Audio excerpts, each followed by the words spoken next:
السلام علیکم دوستانو، شیردل تخنیکی معلوماتی چینل ته ښه راغلاست. دوستانو، الله تعالی دې وکړي چې د صحت او عافیت جامه پتن ولرئ. زموږ د نن ورځې ټاپک او موضوع ده د فیوزونو په رابطه باندې او د هغې د ډولونو په رابطه باندې. غواړم تاسو سره مختصر معلومات شریک کړم. عموما فیوزونه په دوه ډوله دي. اول AC فیوزونه، دوهم DC فیوزونه. یعنی فیوزونه عموما په دوه ډوله طبقه بندۍ باندې ویشل شوي دي چې د انپوټ پاور سپلای پورې اړه لري، چې عبارت دي د AC فیوزونو څخه او DC فیوزونو څخه. بیا AC فیوزونه عموما په دوه ډوله دي. اول لو ولټیج فیوزونه او دوهم های ولټیج فیوزونه. یعنی هغه فیوزونه چې هغه په لو کرنټ کې کار کوي او هغه فیوزونه چې هغه په های کرنټ کې کار کوي.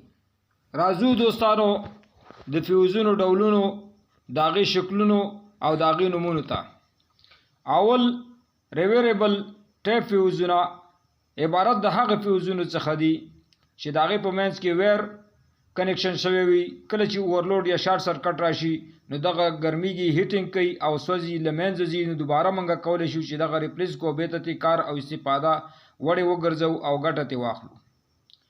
دوهم کارټیج ټیپ فیوزونه، دریم ډي ټیپ کارټیج فیوزونه، څلورم لینک ټیپ کارټیج فیوز، پنځم بولټیډ ټیپ چې مساوي کیږي د HRC لینک فیوز سره، شپږم نایب بلیډ ټیپ فیوز چې مساوي کیږي د HRC لینک فیوز سره، اووم ډراپ آؤٹ فیوز،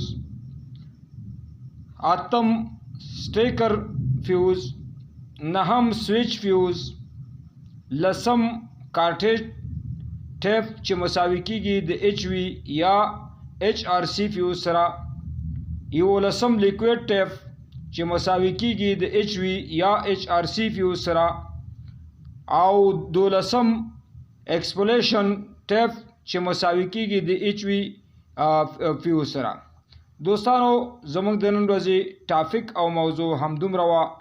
که غواړئ د بر د تخنیک څخه ځانونه برخمن کړئ او خپل هر قسم برقي پخپله په خپلو کورونو کې ترمیم او جوړ کړئ، نو زما چینل د سره سبسکرایب کړئ او دا ویډیو د سره لایک کړئ. د توجه نه مو یو جهان مننه. السلام علیکم.